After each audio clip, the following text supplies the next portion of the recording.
हम लोग श्रीमद् भागवतम के तीसरे स्कंद के 18वें अध्याय के 8वें श्लोक को पढ़ रहे हैं।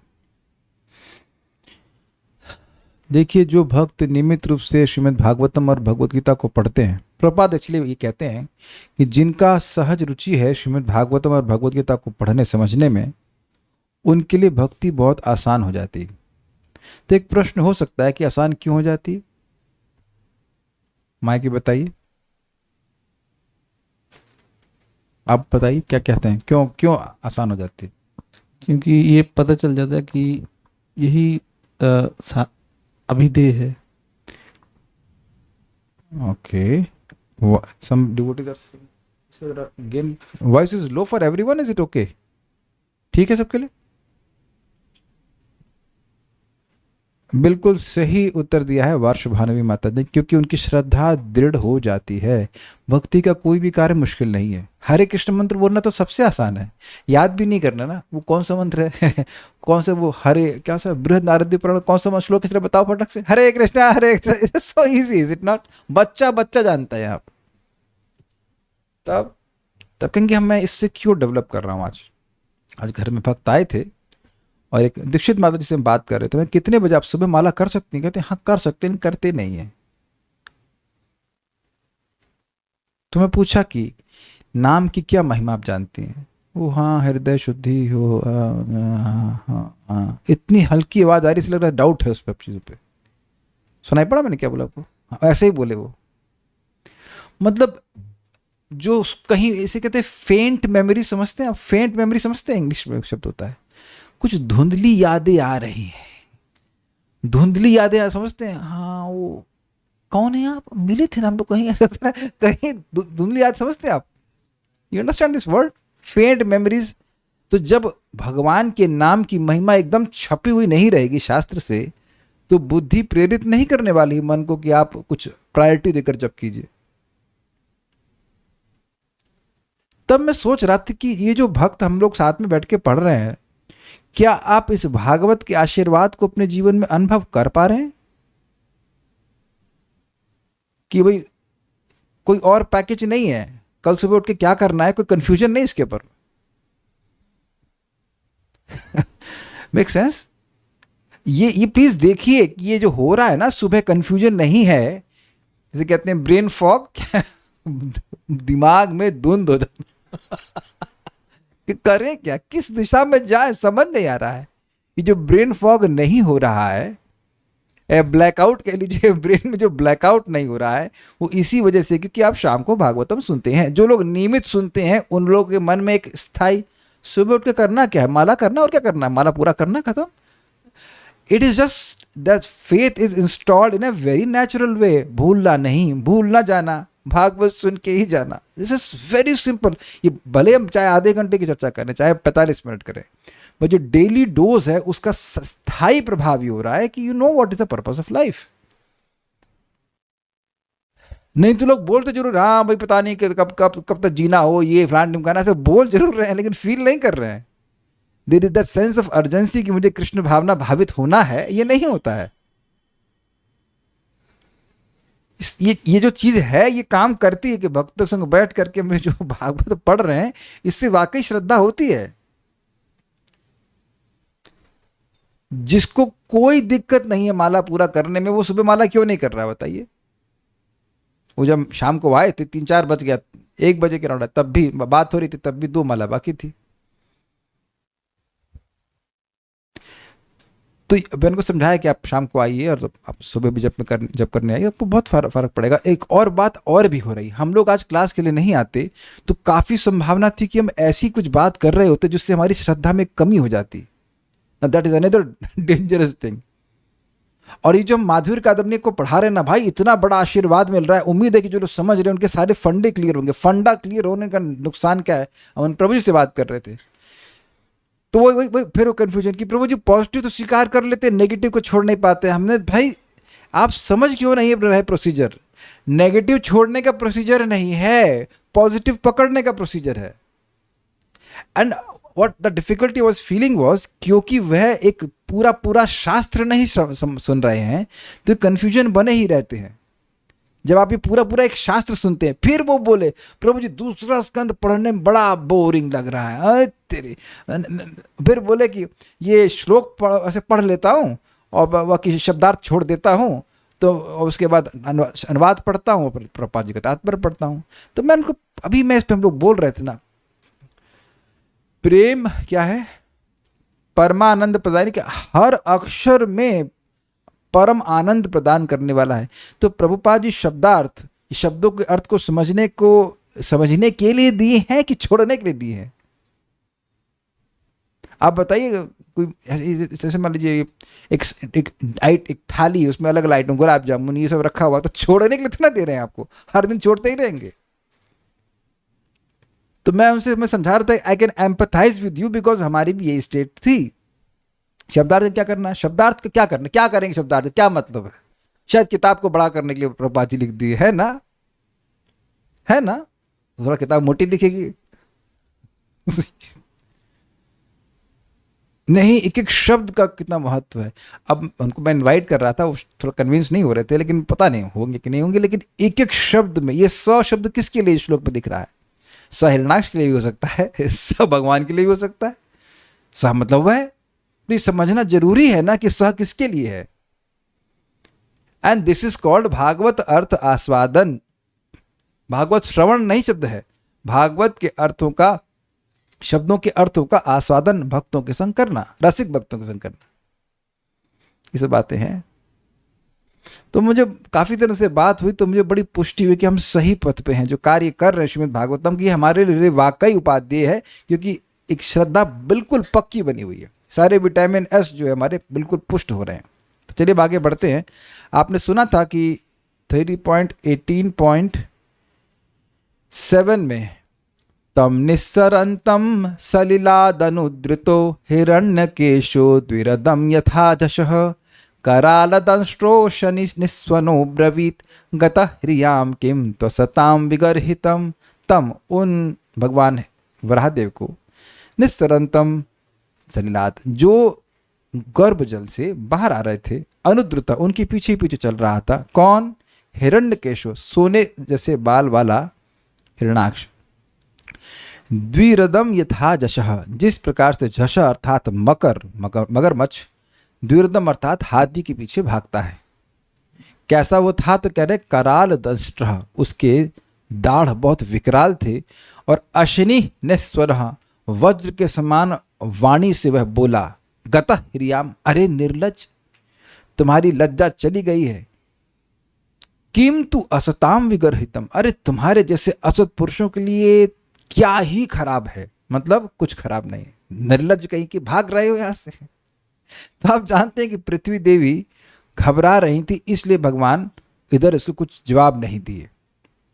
अब यहां पे इस श्लोक में वो कहते हैं कि भगवान ने पृथ्वी देवी को जल में स्थापित कर दिया, लेकिन उनकी दृष्टि के रेंज में, Prithvi Devi was within the radar of Varahadeva, अपने रडार के अंदर रखे हो, क्योंकि ऐसा ना हो कि इधर झगड़ा कर रहा चुपके से किसी को लेके जा भागी पृथ्वी को लेके भाग जाए। ये भी देखा गया ना पिक्चरों में, हीरोइन को है और इधर हीरो कुछ एंगेज हो गया, हीरोइन को लेके भाग गया कोई दूसरा विलेन। तो ऐसा नहीं है कि कोई और विलेन आ जाए और पृथ्वी देवी को चुरा ले जाए। देखिए कितना भगवान का प्रेम है पृथ्वी देवी से। और उसके बाद ब्रह्मा आदि देवताओं ने उन पर पुष्प वर्षा करी। तो आपको याद होगा कि मैं बोल रहा था कि ब्रह्मा जी यथाश्रुत अर्थ ले रहे थे, जो गाली हिरणाक्ष दे रहा था, और इस कारण से वे दुखी हो रहे थे। तो इस कारण से भगवान उनको दुखी देख करके उनके अपने अनुकंपा के कारण पीड़ित हुए। तो मैंने बताया था कि मुझे नहीं पता कि ब्रह्मा जी थे कि नहीं थे वहाँ पे। तो यहाँ बिल्कुल स्पष्ट है कि ब्रह्मा जी और अन्य देवता भी वहाँ पे उपस्थित थे। वो अपने दिख नहीं रहे होंगे समथिंग, बट अभी प्रकट हो गए। अब मजेदार बात क्या है कि कोई अगर कहे कि लगता है कि भगवान डर रहे थे इसलिए कुछ नहीं बोल रहे थे, भागे इसलिए फटाफट फटाफट, कोई गाली दे रहा हो और व्यक्ति भाग रहा हो, उसका प्रत्युत्तर ना दे रहा हो, लड़ भी नहीं रहा हो, तो आप क्या मानोगे? अवॉइड कर रहे, डर रहा है उससे।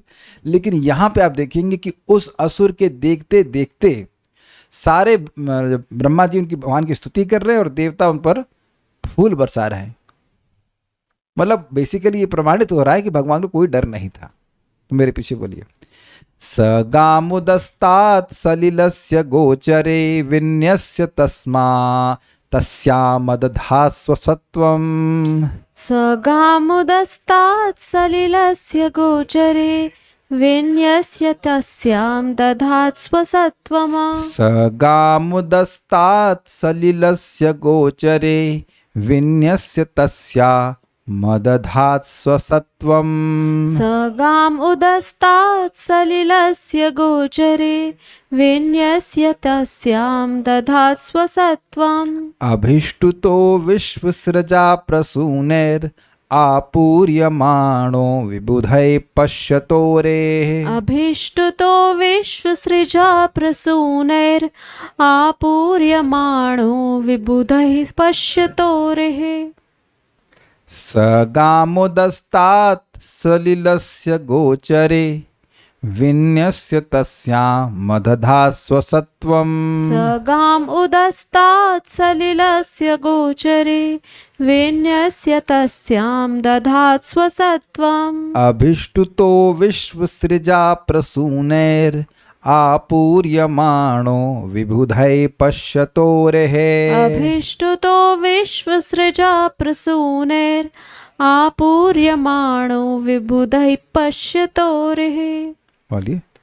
सगामुदस्तात् सलिलस्य गोचरे विन्यस्य तस्यां दधात् स्वसत्वम्। सगामुदस्तात् सलिलस्य गोचरे विन्यस्य तस्यां मदधात् स्वसत्वम्। अभीष्टुतो विश्वसृजा प्रसूनैर् आपूर्यमाणो विबुधैः पश्यतोरेः। अभिष्टुतो विश्वसृजा प्रसूनेर् आपूर्यमाणो विबुधैः पश्यतोरेः।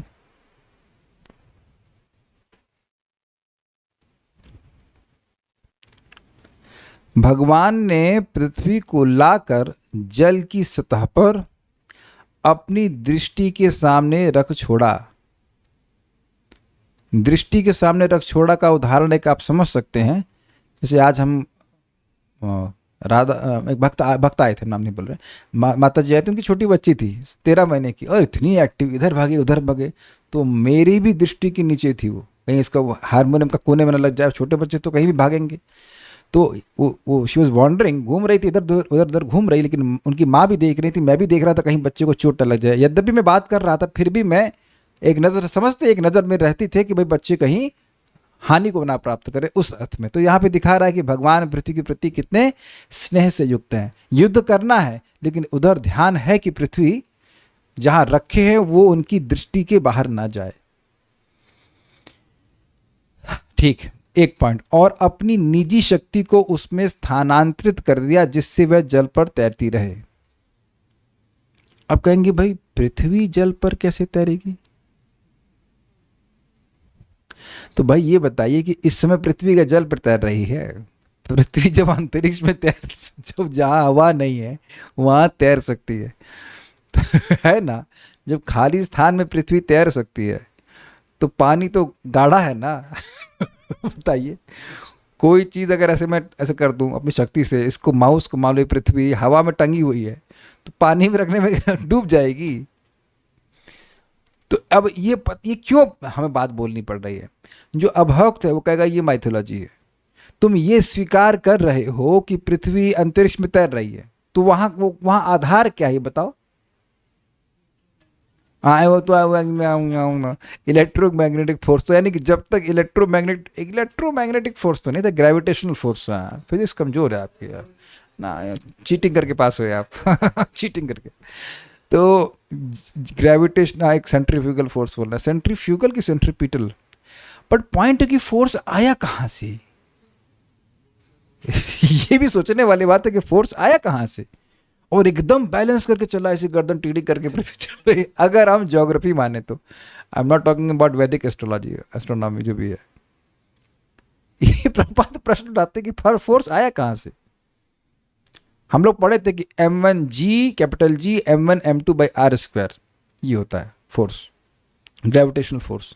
तो एक प्रश्न हो जाएगा कि भाई m1 और m2 जो है मासेस हैं, तो उन मासेस में एक दूसरे को आकर्षण करने शक्ति कहाँ से आई? तो आप विचार कर सकते हैं कि लोग ये सब मान लेते हैं कि ग्रेविटेशनल फोर्स जो है वो G m1m2/r² है, उसको माइथोलॉजी नहीं कहते हैं, है ना। लेकिन अब यहाँ अगर बोला जाए कि भगवान ने स्थानांतरित कर दिया तो उसको वो माइथोलॉजी कहते हैं। ये सब बातें सुन करके जो अभक्त है तुरंत माइथोलॉजी माइथोलॉजी हल्ला करना शुरू कर देगा। शत्रु के देखते देखते ब्रह्मांड के सृष्टा ब्रह्मा जी ने उनकी स्तुति की और अन्य देवताओं ने उन पर फूलों की वर्षा की। हम बहुत प्रसन्न हैं चैट जीपीटी से, बड़ा सुंदर फोटो बनाया है। ऑल्दो इट इज स्टिल क्या कहते हैं, रिप्रेजेंटेटिव फोटो, लेकिन आप देखिए कि भगवान ने यहाँ पे दिखा रहे हैं हाथ में उठा ली, लेकिन आप मान के चलिए कि हाथ में उठा करके it is only representative photo. Brahma ji उनकी स्तुति कर रहे हैं। उधर कालू जी कौन है? ये हिरणाक्ष से पहचान लीजिए, मतलब आप मान लीजिए कि हिरणाक्ष है, थोड़ा सा डेंजरस है लेकिन जो भी है। और बड़ा सुंदर हमको फोटो लगा, और ये फूलों की वर्षा देवता लोग कर रहे हैं। और अब पृथ्वी को आप लोग अपने क्या कह सकते हैं, अपनी इमेजिनेशन से जल पे स्थापित कर दीजिए। वो ये मान के चलिए कि भगवान ने जल पे रखा है और अपनी दृष्टि के द्वारा उसमें शक्ति स्थापित कर दी हमको। लेकिन अच्छा लगा ये, this is very very nice. Prabhupada ji के समय में ये होता तो और कितने सारे फोटो भागवत में भर जाते नहीं। ठीक है, अन्वय देखते हैं।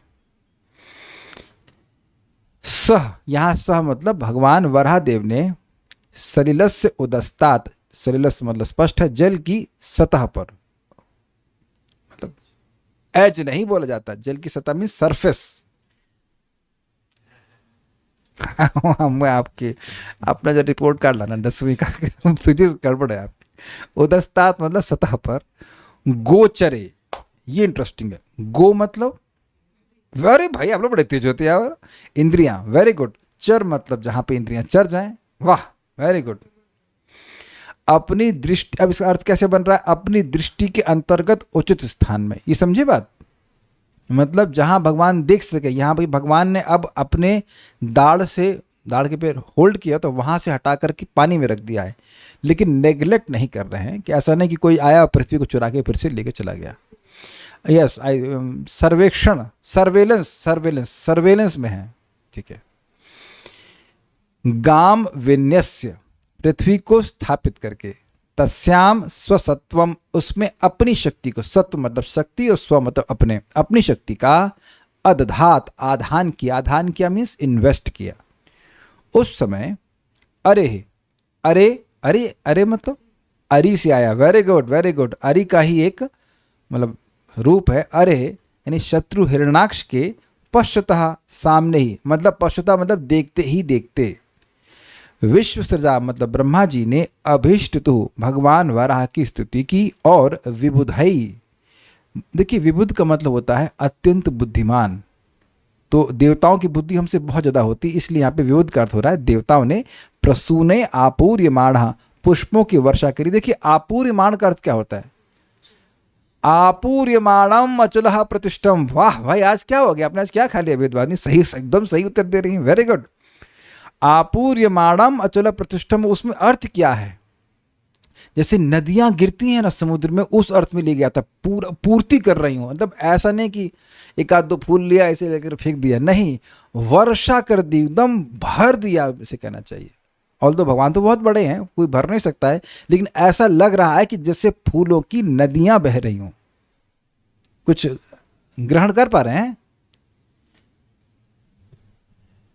अब एग्जाम्पल क्या दे, एग्जाम्पल तो मेरी नहीं सकता। कभी कभी हेलीकॉप्टर से ऊपर से थोड़ा फूल गिराते हैं, वो एक आध दो टोकरी उसमें क्या कहा जाएगा, लेकिन इनके पास फूलों की कोई कमी नहीं है। हाँ, फ्लावर अभिषेक में आप कह सकते हैं जब विग्रह के ऊपर बहुत सारे फूल गिरा। यस, ये उत्तर आपका सही है, सही है, इस प्रकार से। तो अब आप देखिए कि क्या एक एक शब्द से कुछ पिक्चर बन रही है। ये है तरीका, ये है तरीका, एक एक शब्द से पिक्चर बन रही है। परम पूज्य वृंदावन चंद महाराज एक बार गौशाला के क्लासरूम में क्लास दे रहे थे, और हम लोग की मतलब स्वभाव था कि कुछ उसमें मतलब फोटो दिखाते थे बीच बीच में। तो महाराज थोड़ा सा रुष्ट होकर बोले, नहीं फोटो मत दिखाइए, इस श्लोक से ही फोटो का निर्माण होगा। अगर शब्दों को समझते हैं, विजुलाइज करते हुए चलेंगे तो कुछ हो रहा है ना विजुलाइजेशन, कि बराहदेव हैं, ये भाई साहब भी हैं, क्या नाम है, हिरणाक्ष जी भी हैं, और पृथ्वी को स्थापित कर दिए, और सारे ब्रह्मा जी भी आ गए, देवता भी आ गए, और सारे लोग वर्षा, फूलों की वर्षा कर रहे हैं. It is not difficult because words have potency to create pictures. Actually we hear in terms of pictures. जब मैं बोल रहा हूँ पिक्चर्स तो आपके मन में आ रहा है PICTURES. यस, सही बोल रहा हूँ ना मैं? आप जस्ट मेकिंग यू कॉन्शियस कि जैसे मैं बोल रहा हूँ तो बोल शब्द आपको बोल दिखाई पड़ रहा है कि नहीं मन में? ये सबको दिख रहा है ना? मज़ेदार. शब्द अपने आप में इमेज क्रिएट करते जाते हैं. अब मैं जब कॉन्शियस करा रहा हूं तो आप कॉन्शियस हो रहे हैं कि मैं जो बोल रहा हूं वो आपको एक अक्षर के रूप में दिख रहा है. Is it not amazing? नाम और रूप लिंक्ड है. यस यस, यही बात बोल रहा है. स वो भगवान गाम उदस्तात सलिलस्य गोचरे. गाम मतलब पृथ्वी को, सलिलस्य उदस्तात अर्थात जल के स्वतः पर रखकर, विनय से मतलब रखकर, गोचरे मतलब अपनी इंद्रिय आंखों के रेंज में वो पृथ्वी थी. तस्याम अदधात स्वसत्वम, उसमें अपनी शक्ति का आधान करके, इन्वेस्ट करके, अभिष्ट तो विश्व सृजा. विश्व सृजा मतलब ब्रह्मा जी के द्वारा वह प्रशंसित हुए, उनकी स्तुति हुई. प्रसूनैर आपूर्यमाणो, फूलों के द्वारा वह, फूलों की वर्षा उन पर करी गई. किनके द्वारा? विबुधय, देवताओं के द्वारा. तो अब प्रश्न हो जाएगा कि ये हिरणाक्ष क्या कर रहा था? तो कह रहे पश्चात, अरे यद्यपि वह शत्रु देख रहा था, वह कुछ कर नहीं पाया. तो उससे एक क्या बात स्थापित हो गई? भगवान को कोई भय नहीं था. आपको याद होना चाहिए, याद होगा भी, कि देवता जब हिरणाक्ष स्वर्ग के लिए गया था तो उस स्वर्ग ट्रिप में, मतलब उसे कोई मिला ही नहीं. उसने देखा कि वहाँ कोई नहीं दिखा. याद आ रहा है आपको? पश्यत अपश्यत, उसने देखा कि वहाँ कोई नहीं दिखा. लेकिन यहाँ भगवान की उपस्थिति के वजह से उसके देखते ही देखते सारे देवता उसी के शत्रु, हिरणाक्ष के शत्रु भगवान वराह के ऊपर वर्षा कर रहे हैं पुष्प की. तो आप देख रहे हैं कि भगवान स्वयं भी निर्भय हैं हिरणाक्ष से, और अन्यों को भी निर्भय बना दे रहे हैं. ठीक है. श्रीधरी, जब श्री भगवान ने जल के ऊपर व्यवहार योग्य स्थान में, मीन्स वही रेंज वाले स्थान में, पृथ्वी को स्थापित करके उसमें अपनी धारणा शक्ति रूपी तेज का आधान कर दिया. धारण शक्ति समझ रहे, जैसे आप किसी चीज़ को धारण कीजिए, होल्ड कीजिए, तो वही बात कर रहे हैं कि होल्ड कर दिया भगवान ने. उस समय हिरणाक्ष की परवाह किए बिना ही ब्रह्मा जी ने श्री भगवान की स्तुति की और देवताओं ने उन पर फूलों की वर्षा की. अब थोड़ा समझिएगा. पाठांतर विश्व सृजाम होने का अर्थ होगा कि विश्व की सृष्टि करने वाले प्रजापतियों के पुष्पों से पूजित श्री भगवान की स्तुति देवताओं ने करी. ये क्या है, उधर देख लीजिए. अगर विश्व सृजा की जगह विश्व सृजाम हो तो ये बहुवचन में हो जाएगा, विश्व की सृष्टि करने वालों. तो अब यहाँ पे विश्व की सृष्टि करने वालों का मतलब होगा जो विश्व की सृष्टि में सहायक हैं, अर्थात प्रजापति. आपको याद है ना, ब्रह्मा जी के 10 पुत्र थे, उसमें से एक ब्रह्मचारी थे, नारद जी. बाकी सब प्रजापति थे, उन्होंने प्रजाओं की सृष्टि करी, विस्तार किया. याद आ रहा है? अब यही फायदा है भागवतम को क्रम से सुनने का. अब देखिए, मैं एक बार बोल रहा हूं तो किसी को कठिनाई नहीं हो रही होगी. आपने सृष्टि के क्रम सुना है. ब्रह्मा जी की सृष्टि में 10 4 1 10 ये क्रम था. पहले 4, वो बेचारे नहीं, मतलब भाग्यवान ब्रह्मचारी रह गए. शिव जी हुए तो उन्हें शादी कर ली, लेकिन उन्होंने जो सृष्टि करी वो सब गड़बड़ थी, आतंकवादी पैदा हो गए, तो वह भी तपस्या में चले गए. तो उसके बाद फिर 10 बच्चों को जन्म दिए. उसमें से एक नारद जी थे, बाकी सब 9 प्रजापति थे. याद आया सबको? दक्ष भी थे, मरीचि भी थे, ऐसे नाम था ना बहुतों का. तो उन लोगों के द्वारा इनकी स्तुति करी गई और देवताओं के द्वारा इनके पर पुष्प वर्षा करी गई. या जैसे भी ले लीजिए, उनके द्वारा पुष्प वर्षा करी गई, देवताओं ने स्तुति करी. तो किसने क्या किया? जिसने जो किया, भगवान की स्तुति हुई और पुष्प वर्षा हुई.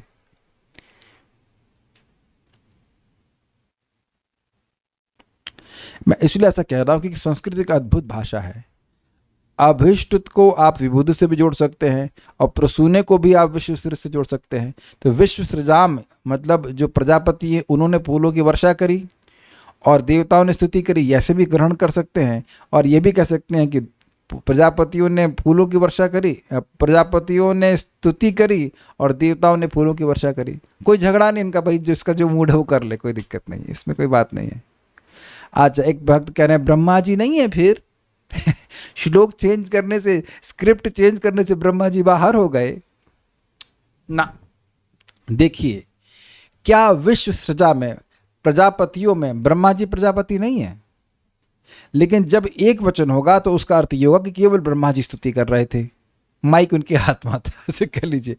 और अगर कहें विश्व सृजाम पाठ हो तो मतलब कोरस में बोल रहे थे, गोविंद सब लोग मेरे साथ बोलो, गोविंदमादि पुरुषम तमहम भजामि। तो ये हो गया विश्व सृजाम का अर्थ। अब मैं बोलूंगा गोविंदमादि पुरुषम तमहम भजामि, ये हो गया विश्व सृजा का अर्थ।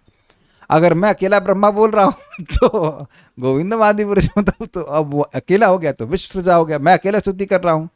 ओरिजिनली तो ये श्लोक ब्रह्मा जी अकेले ही बोले हैं ना, लेकिन आप लोग दर्शनार्थी में रोज गाते हैं कि नहीं, वो गोविंदमादि पुरुषम तमहम भजामि। तो अगर विश्व सृजाम अर्थ होगा तो बहुवचन के कारण अन्य अन्य प्रजापतियों को भी ग्रहण आपको करना होगा।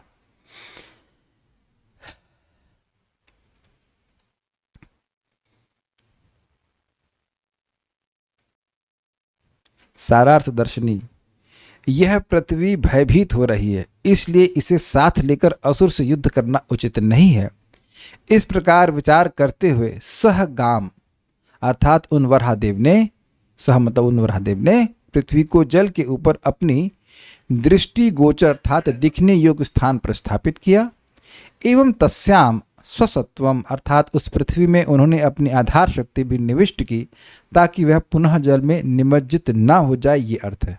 बिल्कुल इजी है। इजी क्यों है? क्योंकि अभी आपने सुना है।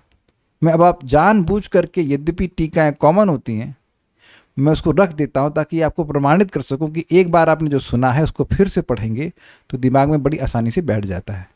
विश्व सृजा अर्थात ब्रह्मा, विश्व सृजाम यदि यह पाठ हो तो अर्थ होगा प्रजापति गण एवं विबुधई अर्थात देवताओं के द्वारा की गई पुष्प वृष्टि से आच्छादित भगवान वराहदेव पृथ्वी को सुरक्षित रूप से स्थापित कर देवताओं के समक्ष दिव्य रूप में प्रकट होकर पुष्प वृष्टि द्वारा पश्चातः अर्थात शत्रु के समक्ष उसे उपेक्षित करते हुए सम्मानित हुए, ये भाव व्यक्त होता है। ठीक है, कोई कठिनाई तो नहीं, इजी है। तात्पर्य, असुर लोग यह कभी नहीं समझ पाएंगे कि पूर्ण पुरुषोत्तम भगवान ने जल पर पृथ्वी को कैसे तैरा दिया, किंतु भक्तों के लिए भगवान का यह कृत्य तनिक भी आश्चर्यजनक नहीं है। अब प्रश्न है ये है कि आश्चर्यजनक क्यों नहीं? देखिए, भक्ति में आपको एक चीज स्वीकार करनी ही होगी और वह है भगवान की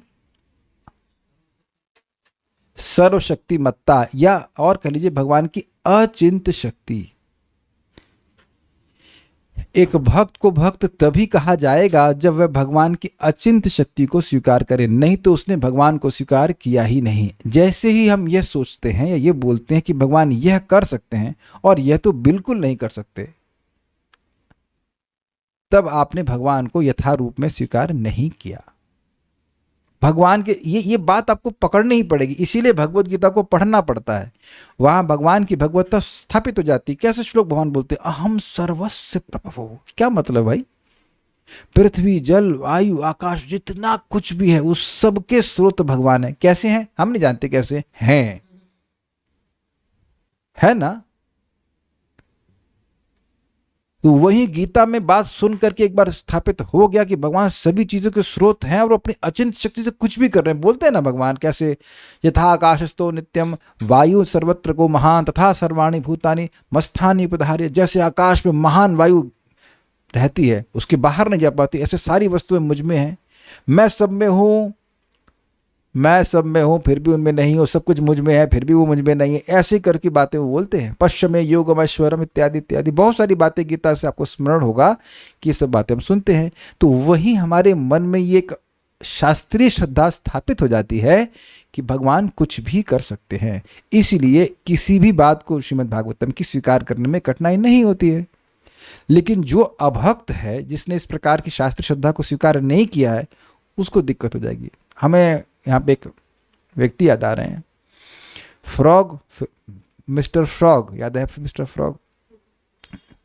तो एक 2 कुएं के मेढक थे और अब एक कुएं के मेढक को स्पॉन्सर ट्रिप मिली अटलांटिक ओशन में जाने की। तो लौट के वो आया और जो दूसरा कुएं का मेढक था, कहा भाई कहाँ हो, क्या करे भैया, ओशन देख के, समुद्र देख के आए। तो सोचा कोई दूसरे कुएं में गया होगा ये, तो कितना बड़ा है, अरे यार बहुत बड़ा है, ये इससे दुगना बड़ा है, और फूल गया। ऐसे फुलाते हैं ना अपने आप को मेढक, दुगना बड़ा, अरे यार नहीं बहुत बड़ा है, क्या तिगुना बड़ा है, नहीं, और फूला हो, कहते नहीं तुम सोच भी नहीं सकते कितना बड़ा है, फिर और बड़ा है, और ऐसे करते करते वो फट गया। जो कुएं का मेढक है वह ये ऊपर जब देखता है तो उसे कुछ नीला नीला दिखाई पड़ता है और वो सोचता है ये कुएं का ढक्कन है। समझे आप? आकाश को देखता है, सोचता है ये कुआं जो है ढक्कन है इसके ऊपर। ये देख, आप विचार कीजिए, प्लीज ट्राई टू थोड़ा सा उस योनि में प्रवेश करने का प्रयास कीजिए, कूप मंडूक योनि, और ऐसे देखिए ऊपर की तरफ, तो लगेगा हाँ यार ये तो अच्छा नीला ढक्कन लगा रखा है, जबकि पूरा खुला रहता है कुआं, है ना? देख रहे हैं कि कितनी, इंग्लिश में कहते हैं परवर्टेड कॉग्निशन, हिंदी में क्या कहेंगे इसको, मतलब समझने की उल्टी बुद्धि कहते हैं। जो कुछ है उसको यथार्थ रूप में बिल्कुल नहीं देख पाएगा। क्या आप उसको समझ पा रहे हैं? मान लीजिए कूप मंडूक होते, कभी ना कभी तो रहे होंगे, तो कुएं के मेढक के रूप में आप देखेंगे तो ऊपर क्या दिखाई पड़ेगा? हाँ तो नीला ढक्कन लगा रखा है, मैं तो उसके बाहर जा ही नहीं सकता हूं, जबकि कुआं पूरा खुला है। यह है विकृत ज्ञान शक्ति, यस विकृत ज्ञान शक्ति, बिल्कुल डिस्टर्ब है। तो अब हम जो काम नहीं कर सकते हैं तो वो कोई भी कैसे कर सकता है ना? इस तरह की वो बातें करते हैं। तो ये जो बुद्धि है इसका नाश होता है बार बार शास्त्र का श्रवण भक्तों की संगत में करने से, तब बातें समझ में आती हैं।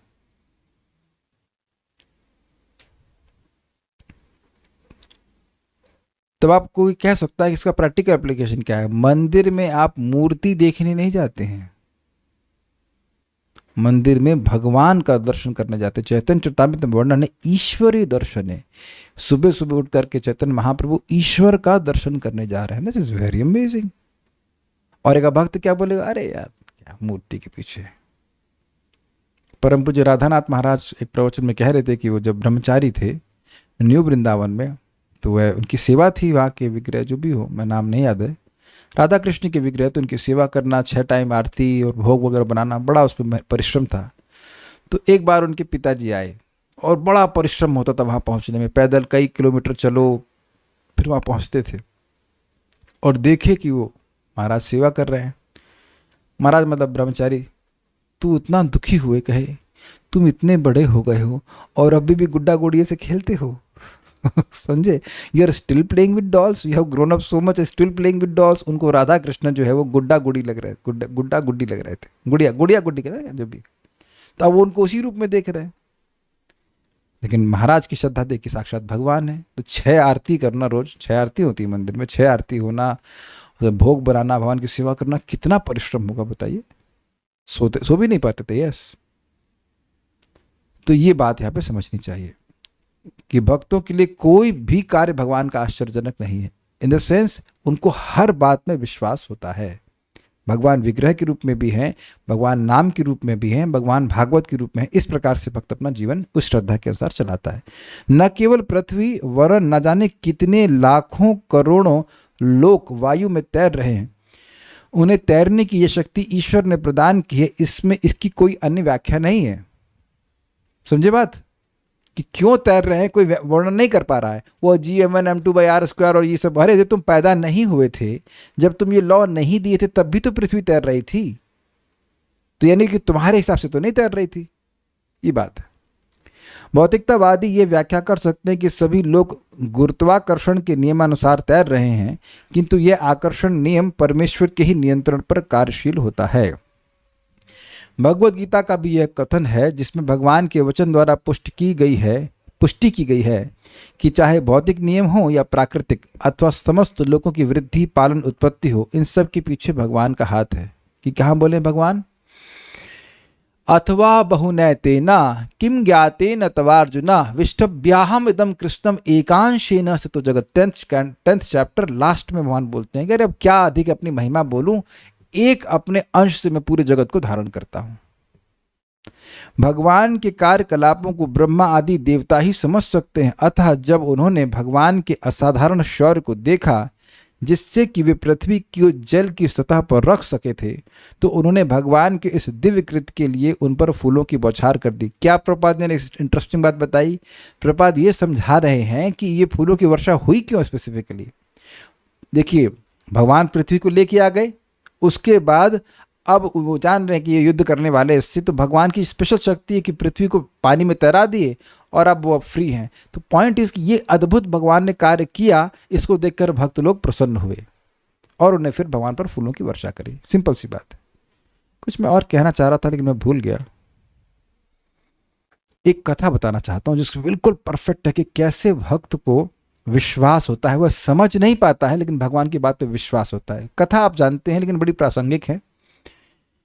एक बार नारद जी जा रहे थे तो उनको रास्ते में एक मोची मिला। तो मोची ने कहा प्रणाम नारद जी, और पूछा कि मतलब कहाँ से आ रहे हैं। कह रहे वैकुंठ से आ रहा हूँ। तो उन्हें बोला कि नहीं, वैकुंठ से आ रहा हूँ, वैकुंठ जा रहा हूँ, क्षमा कीजिए, वैकुंठ जा रहा हूँ। तो उन्होंने बोला अच्छा कोई मैसेज कुछ पूछना चाहते हो भगवान से, तो कहा ये बताइएगा कि मेरी मुक्ति कब हो रही है। फिर आगे गए, एक ब्राह्मण मिला। तो ब्राह्मण ने भी यही पूछा कि नारद जी कहाँ जा रहे हैं। कह रहे भगवान के पास जा रहे हैं। तो ये पूछेगा मेरी मुक्ति कब होगी। तो नारद जी भगवान के पास गए और भगवान को पूछा कि इस मोची की मुक्ति कब होगी। तो कह रहे मोची तो इसी जन्म में आ रहा है। मतलब ब्राह्मण कब आएगा। तो कहते ब्राह्मण को भी कई जन्म लगेंगे। तो नारद जी को बड़ा आश्चर्य हुआ कि मोची तो मतलब एक तरह से एक्सटर्नली इम्प्योर है, वो चमड़े को टच करता रहता है, वो एक ही जन्म में आ जाएगा और ये ब्राह्मण को इतना समय लगेगा, ऐसा क्यों। तो भगवान नारायण ने कहा कि ऐसा करिए, अब जब जाएंगे उनके पास तो ये उनको बताना कि वो पूछेंगे कि भगवान नारायण क्या कर रहे थे। तो आप उनको ये बताना कि भगवान नारायण हाथी को सुई के छेद से पार कर रहे थे। इसका कोई वीडियो बना सकता है, इसका कोई फोटो बना सकता है कि नहीं हमको पता नहीं, लेकिन सुई की नोक से पार कर रहे थे। तो नारद जी लौट के आते हैं और ब्राह्मण को मिलते हैं।